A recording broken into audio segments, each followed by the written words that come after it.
naomba kuhakikishia ndugu yangu kwamba hii maandamano ambayo tumepanga, hakuna mamlaka ambaye itaweza kuweka kwa mkono yake kwa mtu ambaye anaandamana, kwa sababu tu ya hizi matayarisho za kimataifa ambayo tumezifanya. Hii itakuwa ni taarifa muhimu na ya haraka. Ninaomba tuitoe kupata tarehe gani, ikiwa tunaanza 9 kama ya 10 tunaenda hapo, alafu ndio tunakwenda Maikulu, tunaenda kwa ofisi ya UN na flyers, mabango yetu na message yetu, na watatoka maofisa zao ndani ya ofisi yao, watakuja kutuhoji mnasemaje, mnataka nini na mnataka nini dunia isikie. Hiyo bwana, turekodi maelezo yetu, yatakuwa wataweka kwa website yao ya UN ya dunia nzima, kwa sababu wamezuiliwa kuja kufanya cover kwa mitaa. Kwa hiyo wametutaka tuwafate na watafungua milango kutusikia. Washatoa confirmation. Hii ni taarifa nzuri na tutawapigia makofi jamaa wa UN kwa sababu wako tayari. Twende ofisi yao.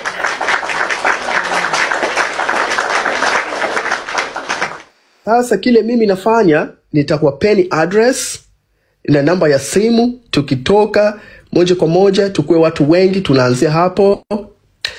Tutaandamana hapo, tutaimba hapo. Watatoka maofisa halali wanafanya kazi hapo kuhoji kwamba okay, mmekuja kwa ofisi yetu, nini mnasema.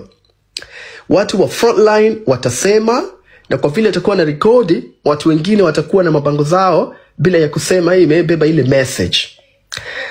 Ndugu yangu, kabla ya siku 5 ya maandamano, tumesema kwamba tutatoa seminar kubwa sana juu ya hii maandamano ya kuparalyze serikali, vipi tutai-operate nchi nzima. Hiyo seminar itakuwa ni seminar nzito sana kwa mtu kama Bwana Mafwele kuifikiria jinsi gani anaweza kuiharibu. Sitaki kuamini kama atakuwa na uwezo mkubwa sana wa kuweza kujua hiyo mashambulizi atapambana nayo vipi. Sitaki kuamini kama ako na nguvu hiyo ya kiakili. Tunaenda ofisi UN mapema sana na watatusubiria pale. Tukifika kwa kuimba na watu nyingine, tutakuwa tunalia pale kwa nje, na tutaomba wawe peke zao wanatusikiliza nini ambayo tunasema.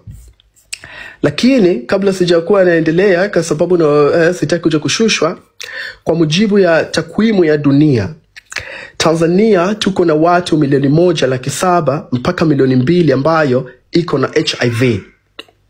Ninaomba kutoa wito yangu kwa ndugu zetu, wapenzi yetu tunawapenda ambayo yanaumwa na HIV.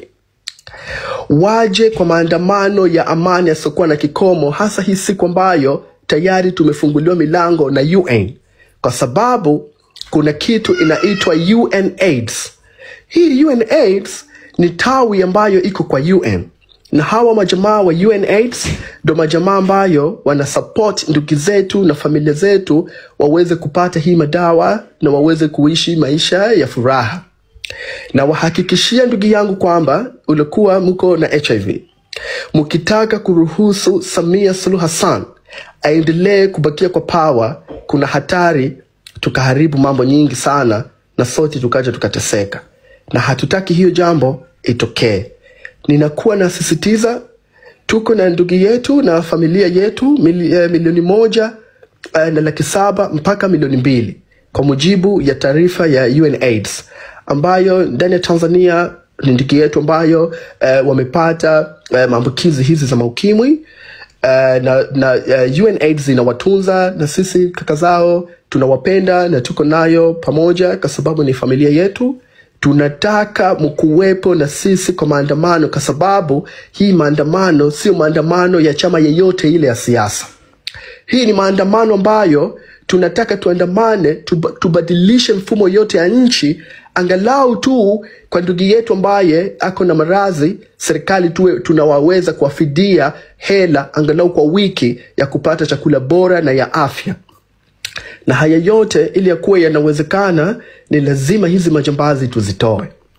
Hii siku ambayo tutakuwa tunakubaliana maandamano yetu, tunaenda kwa ofisi ya UN Tanzania, ninawataka waathirika ya ukimwi tukue na sisi ambayo tunatumia madawa, na mutakuwa munapewa nini na nafasi ya kuongea, mkuwe munasema hofu yenu kwamba hii CCM na huyu mumama hajachaguliwa kwa mujibu wa sheria na raia wengi na wapinga. Sisi kama waathirika tuna hofu ya machafuko ambayo ikiwa ikitokezea hiyo tutashindwa kutunzwa afya yetu. Kwa hiyo tunataka Umoja wa Mataifa ingilie kati kumsukuma huyu mumama aachie government tu, ili kwa sababu tu nchi yetu ikiwe na amani.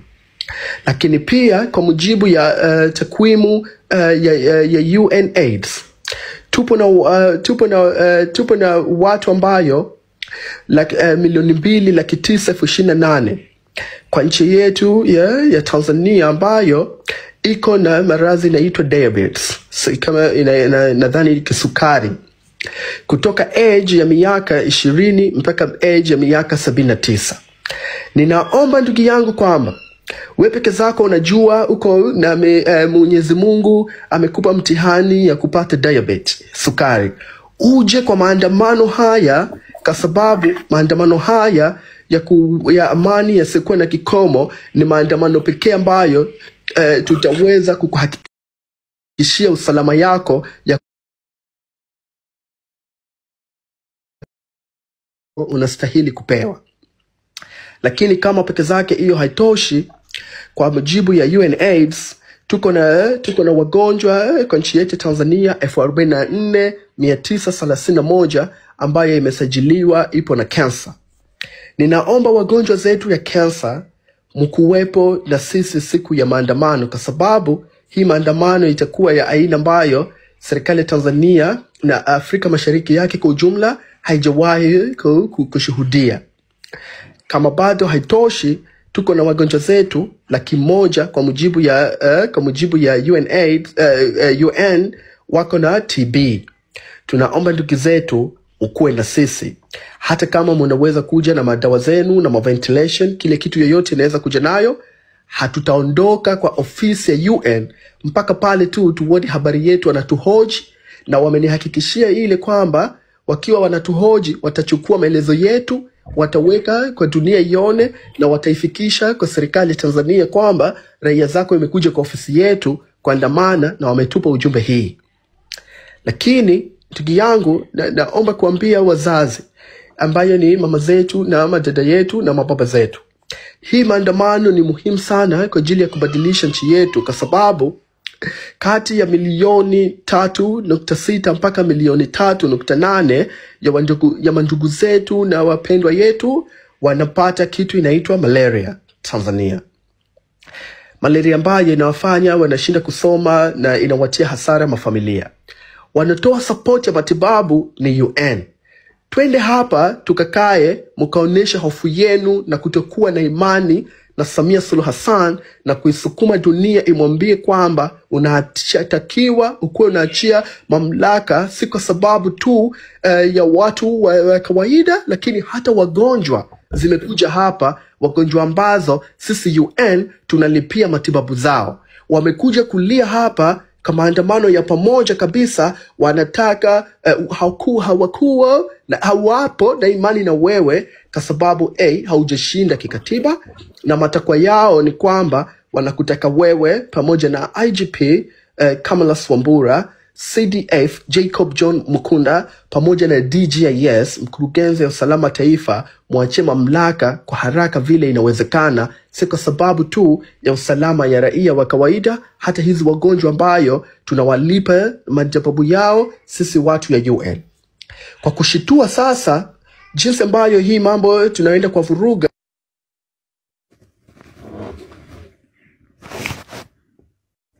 wamemtoa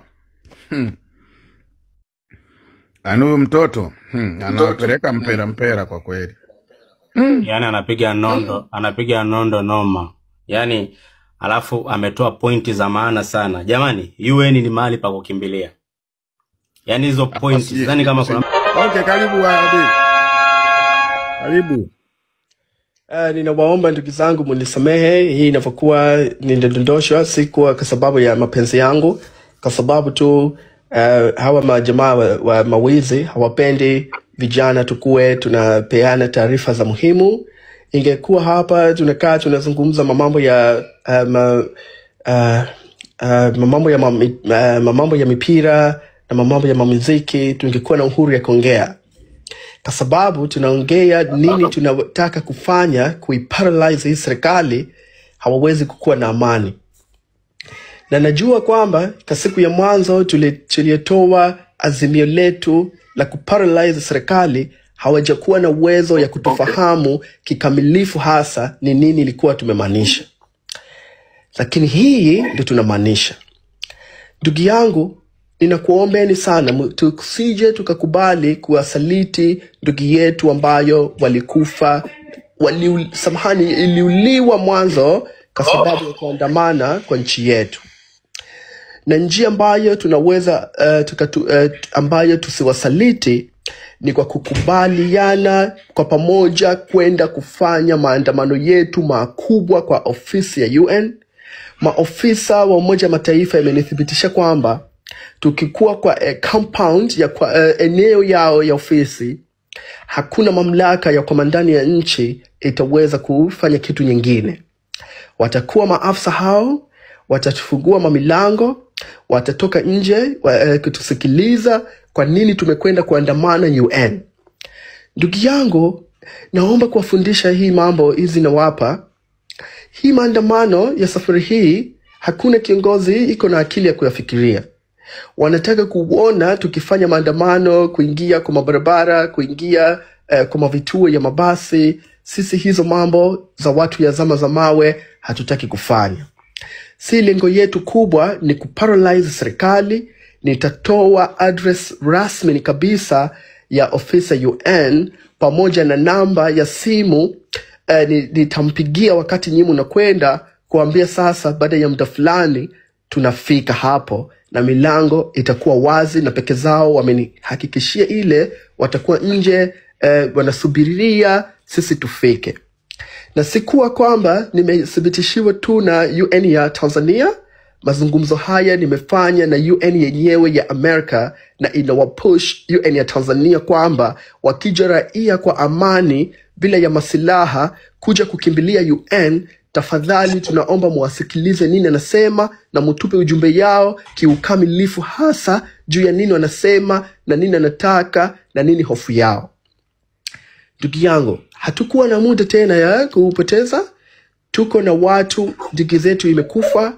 Kama mtu anaweza kuandika majina ya watu hata 100 ambayo imeuliwa, tukenda kwa maandamano ya UN, tunawaachia na hazo mabarua. Si kwamba tutakwenda kufanya maneno matupu. Peke yangu nitakuandikieni kurasa isiyopungua 300 yenye ripoti kamili ya kilio chetu. Baada ya mazungumzo ile mnaongea na maofisa ya UN, mnaomba muprint the document, muwakabidhi kwa mkono yao waipokee, na wamenihakikishia hiyo mambo wataipokea. Itakuwa page 300. Tutaongea mastori ya watu ilikuwa imetekwa. Tutamtaja Bwana Mafwele kwa mauaji alijaribia kufanya Tanzania na maushahidi zote ile kafanya. Tutaambatanisha hizi majamaa ambayo tunataka kwa haraka ikuwe inafanyiwa uchunguzi kwa ajili ya kushtakiwa kwa kufanyia uhalifu dhidi ya binadamu, ambayo peke zangu mimi niko na affidavit nimeipeleka tayari kwa rais ya ICC. Ndugu yangu, na waomba sana, kwa sababu tu hamjakuwa na mawazo ya kuandamana kwenda UN, msije mkaona hii wazo ni ndogo. Hii ni jambo kubwa sana, na nakuombeni, siwezi kuwafanya mkuu lazimisha, lakini nakuombeni munisikilize nini nawaambia. Si kwa sababu ninataka kukua juu, kwa sababu ninaomba sana na niko na imani ya hii jambo. Kama itakuwa hivi tunafanya, tutaparalyze serikali kwa muda mdogo sana. Naomba kuhakikishia kwamba siku maandamano yetu tukienda kulala ofisa UN kwa masaa 24 bila kuondoka pale, chombo cha habari cha RT, CNN World, BBC World live itaonesha nini naendelea kwa ofisa UN ya Tanzania. Na kwa sababu